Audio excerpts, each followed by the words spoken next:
لله ثم والصلاة والسلام على رسول الله صلى الله عليه وسلم. اللهم لا سهل إلا ما جعلته سهلا وأنت تجعل الحزن إذا شئت سهلا. اللهم وفقنا لما تحب وترضى. أيها الإخوة والأخوات، السلام عليكم ورحمة الله وبركاته. قصة عجيب ayaan rabaa maanta inaan idinla wadaago walaalayaal. Qoys Soomaaliyeed oo farxad iyo reereen iyo jacayl ku bilowday 5 sano kadibna qoyskii burburay. Sababtu maxay tahay? Ya Allah, haddaba qisada aan idin kala dhaxbaxa. Qisada waa qisar ahaantii aad iyo aad u macaan badan. Gabadhii ayaa ka sheekeynaysa. Waxay leedahay gabadhan wax badan ayaan ka labalabay qisada inaan sheega, laakiin waxaan ugu dambeyntii aan doorbiday inaan ummadda la wadaago. Maxaa yeelay wadadii xumeed aniga aan ku socday ayaa waxaan arkay leedahay gabdhi saaxiibadeeda oo wadadii iyada ahayd ku socda. dadka kalena dad badan waxaa laga yaabaa inay wadadaas ay ku socdaan, marka cibro inay u noqoto daraadeed ayaan u sheegay leedahay. waxay leedahay Soomaaliya ayaan isku guursanay ninkii, farxad jacayl reen maasha Allah ayaan gurigeena ku bilowday leedahay. 2 cunug ayuu Ilaahay na siiyay leedahay. kadibna Yurub magaalo kamid ayaan usoo guurnay leedahay. markaan Yurub maan hal cunug Ilaahay na siiyay kaleeta anagoo 3 cunug haysan oo iska barwaaqaysan oo Ilaahay uu noo nimciyay, wax naga maqan aysan jirin. ani ninkeyga isku faraxsan ayaa maalin waxaan samaystay leedahay gabdho saaxiibo ah ayaan samaystay. 3 gabdhood oo saaxiibadeeda kamid ah ayaa soo booqday leedahay maalmaha kamid ah. markaas waxay dhaheen gurigeyga oo nadiif ah ayay arkeen walaalayaal. markaas waxay dhaheen ooy gurigaad maanta waa nadiif ma sha Allah, maxaajiga hagaaji mis adiga hagaaji. hadalkaas waa dhibsaday markaa maanta u horeysay hadalkaas waa dhibsaday leedahay. xaajiga ma guriga hagaaji maxay ka wadaan dadkan? markaas gabdhii markay iga tagaan maskaxdeedii ayuu hadalkii qabsaday. xaajiga ma guriga hagaaji. markaas waxaan doqonay ma baraweysid. markaas laakiin cudur daaran samaystay leedahay.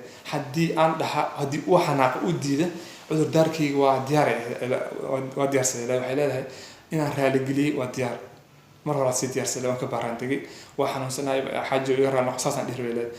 bas xaajiga ayaa imaaday. markaas waxaan ahayd xaajiyow guriga shaqada maad ila qabatid. markaas xaajiga ma ka labayninba wuxuu bilaabay walaalayaal gabadhii inuu caawiyo ninkeedii uu shaqadii guriga uu ka qabtay. waxay leedahay marka in yar waxaan arkay ninkeyga shaqada guriga qabanaya. waxay leedahay waa ku sii daayay in yar ugu sii daayay ilaa waxay leedahay shaqada guriga oo dhan isaga u qabanaya. nadaafada guriga oo dhan isaga qabanaya. waxay leedahay sheekh dhageysa guriga jiifka qolka jiifka ka soo bilaab ilaa ganjeelka sare waxba kama qabanay leedahay. ani waa iska jiifaa bas.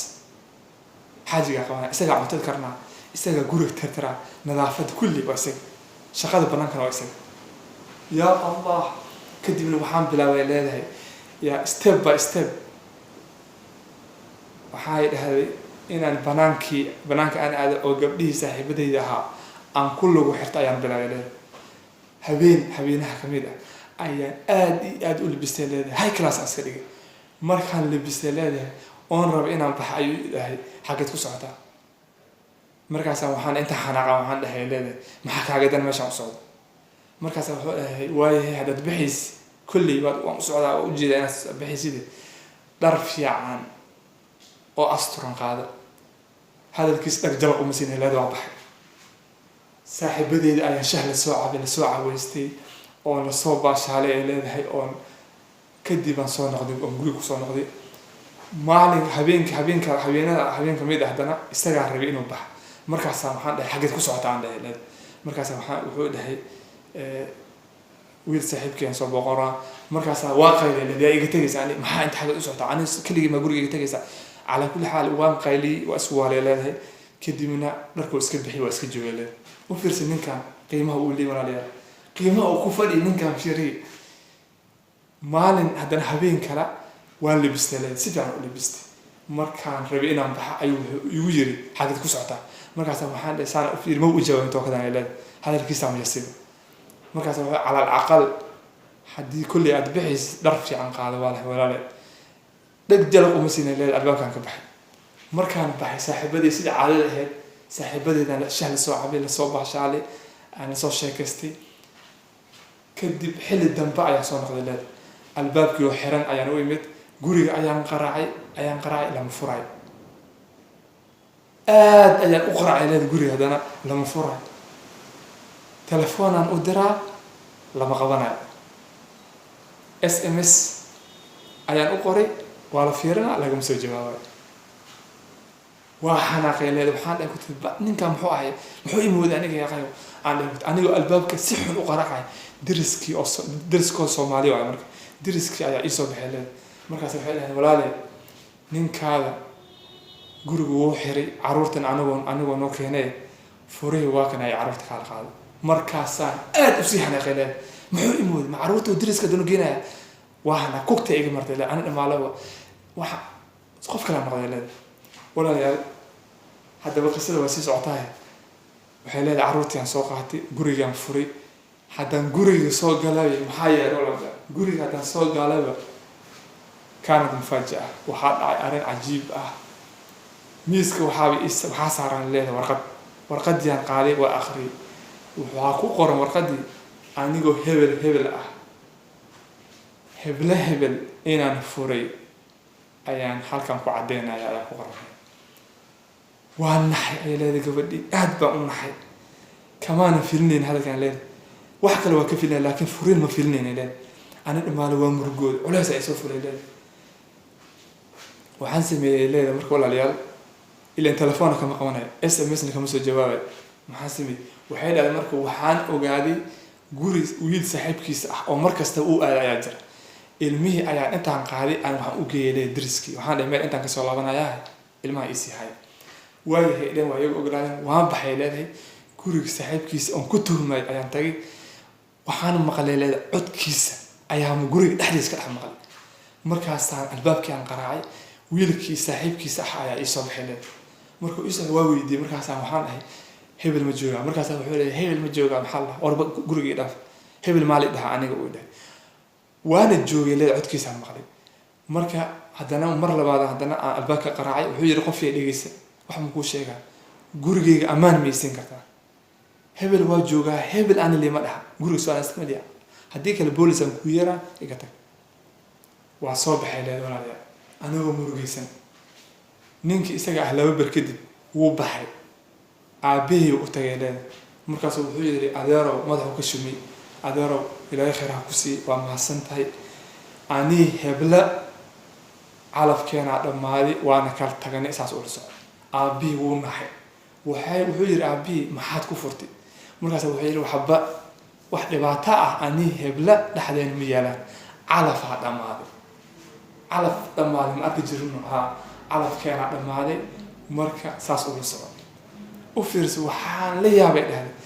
xataa wixii na dhex maray oo dhibka aan u geystay ninkii aabihii xataa uma soo sheegay ninkaan wanaagiis fir waa la iska joogay leedahay walaalahay waxay leedahay 6 bil kama soo wareeganin 6 bil kadib waxaan maqlay saddexdii gabdhood ii imaan jiray mid ka mid ah ee ninkeygii oo isguursanayo yaa allah u fiirsa waa ninkeedii iyo saddexdii gabdhood soo booqan jireen mid ka mid ah ayaa isguursanaya waxay leedahay invitation letter waxaa la soo diray leedahay invitation wedding party invitation kala soo diray warqadii oo maxay tahay casmitaankii waa isin weyse nafteeda leedahay inaan ka qayb galo arooska maxaa yeelay ninkaadi shalay oo isqabteen oo gabadh saaxiibtaada ahayd maanta guursanaya waa fadeexa weji ma bisiin karto ma btii karto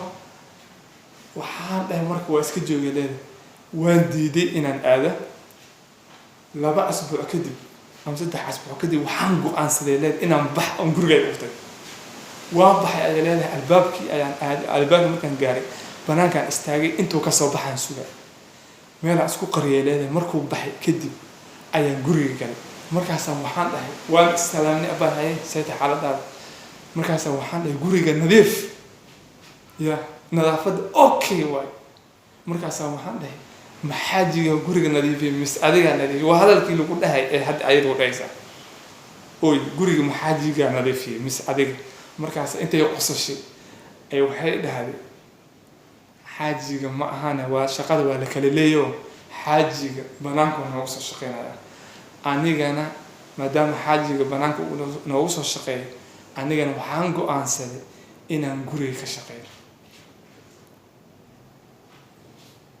waxay dhahday gabadhii waa yaabi. waxaan dhahay walaalay su-aal ma ku weydiin karaa? waxay tiri soo dhawaaw i weydii su-aashaad doontid. markaasaa waxay dhahday waxaan dhahay leed aan weydii ninkan wanaagiisa see ku aragtay? ninkayga wanaagiisa see ku aragtay ku sheegay. waxay dhahday wanaagiisa waxaan ku arkay adigoo markasta ninkaada ammaan jiray. caruurta maalin markaad ii keen jirtay ayaan maqli jiray adigoo ninkaada ammaanaya.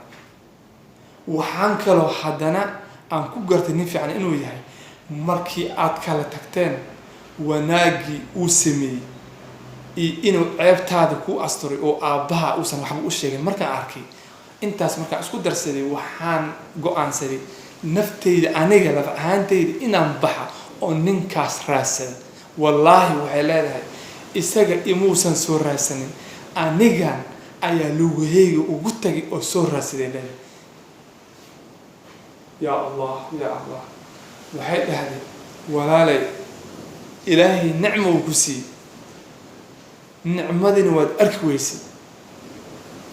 ilaahay waxaan ka rajaynayaa oon ka baryayaa nicmadaas adiga aada arki weysay inuu ilaahay aniga i tusi ee kheyran ku rajaynaa ay dhahday. marka walaalayaal qisada intaasay ku imaatay.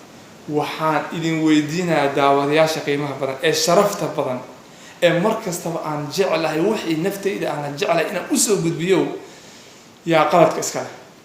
qaladka yaa iska leh ma ninkii oo wax caddaysan waaye oo wixii qalad ah iyo wixii wanaagsan sheegan waaye oo gabadhii wixiis usoo bandhigin waaye miyaa qaladka iska leh mise gabadha oo laga caqli badiyey gabdhaha saaxiibadeeda ay ka caqli badiyeen ay jalaafo u dhigeen miyaa qaladka iska leh mise saddexda gabdhood ee xumaay ee saaxiibada xumaay ee gabadhan ay ku lugu xiratay miyaa qaladka iska leh? haddaba idinkaan idinkaga tagay qisadana waad u jeedaan wixii faa-iidana waad kala bixi kartaan. halkaas ayaan kusoo afmeerayaa. hada wabillahi tawfiiq wasala allahu calaa nabiyina maxamed wacalaa aalihi wasaxbihi wasalam.